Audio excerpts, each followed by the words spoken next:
Okay, let's just jump right in. We are about to unpack a text that is, well, it's almost unimaginably huge. It's called the Prajñāpāramitā Sutra, which translates to the perfection of wisdom. And trust me, this is way more than just a book. It's like a cosmic event captured in words. So what you're looking at here is one of the foundational texts in Mahayana Buddhism. It's this huge collection of teachings all about the nature of reality. And the way it starts, wow, it's just absolutely breathtaking. I mean, just try to picture this for a second. A light shoots out from the sole of the Buddha's foot, and it doesn't just light up the room, it illuminates everything. Our world, countless galaxies, every single corner of existence. So you have to ask, right? What kind of teaching, what kind of wisdom could possibly be so profound that this is how it gets announced, with a light that fills the entire cosmos? So yeah, this grand display, it's like the entire universe is holding its breath. This is the big setup, the prelude to a teaching that promises to explain the very fabric of reality itself. And then it just keeps going. A whole cascade of miracles starts to unfold. The earth literally shakes. The blind can suddenly see, the deaf can hear, prisoners are freed.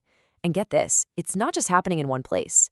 This is going on across countless worlds, with beings from every corner of existence all being drawn to this one single moment. And just look at the sheer scale of who's showing up. We're talking over 5,000 senior monks, hundreds of nuns, and that's not even counting the thousands of other beings. Gods, spirits, even these highly enlightened beings called bodhisattvas who are literally arriving from other universes. Basically, the entire cosmos is showing up for this thing. Okay, so what is this teaching that could cause the entire universe to just wake up? The answer is Prajñāpāramitā. And to really get what that means, we first have to meet the hero of our story, the being this teaching is really for. So, Prajñāpāramitā, it's pronounced something like Prajñāpāramitā, and it means, quite literally, the perfection of wisdom.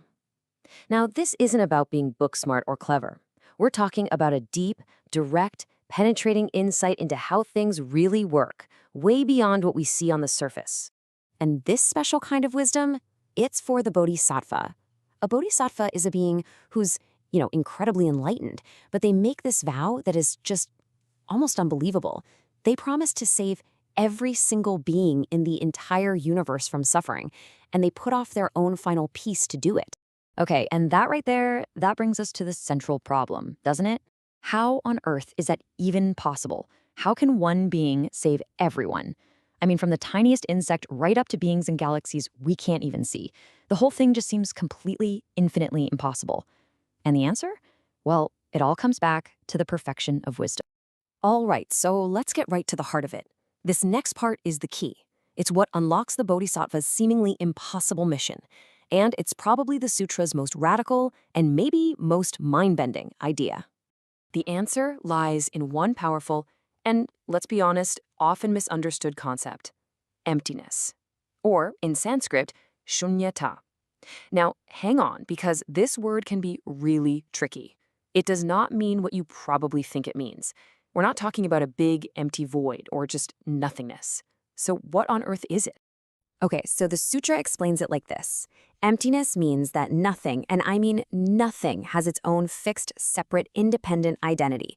Everything exists only because of its relationship to everything else. Think of it like the notes in a symphony. A single note by itself is just a sound, right? But when you put them all together, their interdependence, that's what creates the music. To help us wrap our heads around this, the text gives us a whole series of beautiful analogies. First up, reality is like a dream. I mean, think about it. When you're in a dream, everything feels incredibly real, right?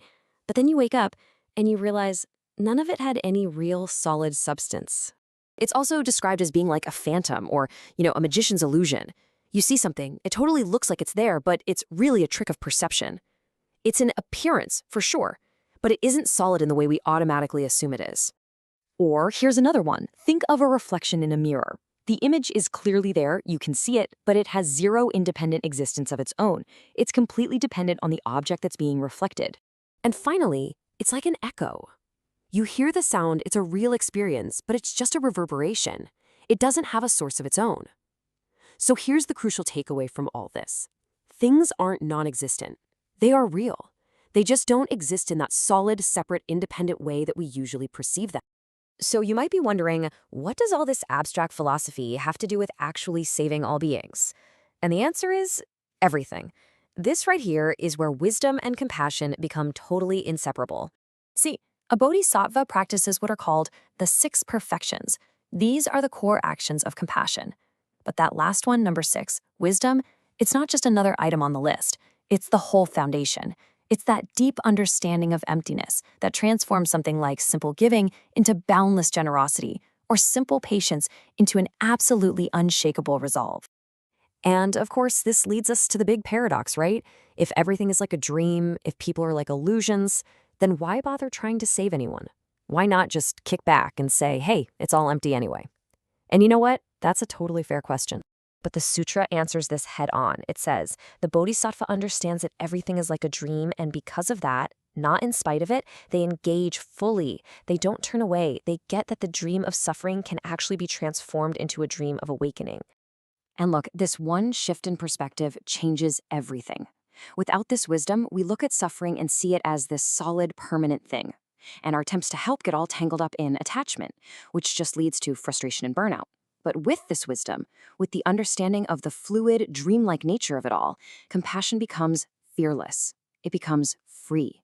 And it becomes way more effective. So the really crucial point is this. True, deep, boundless compassion, it isn't born from feeling sorry for some solid, separate person who's suffering over there. It's born from the profound wisdom that sees suffering for what it is, a temporary, conditioned state. Kind of like a bad dream.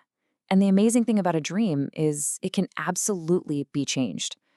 That understanding is what fuels the bodhisattva's seemingly infinite energy. And that leaves us with one last thing to think about. We usually think of compassion as an action, right? Something we do. But what if this ancient text has it right? What if the most powerful, most compassionate thing we could ever do isn't about our actions at all, but about fundamentally changing our entire perception of reality itself?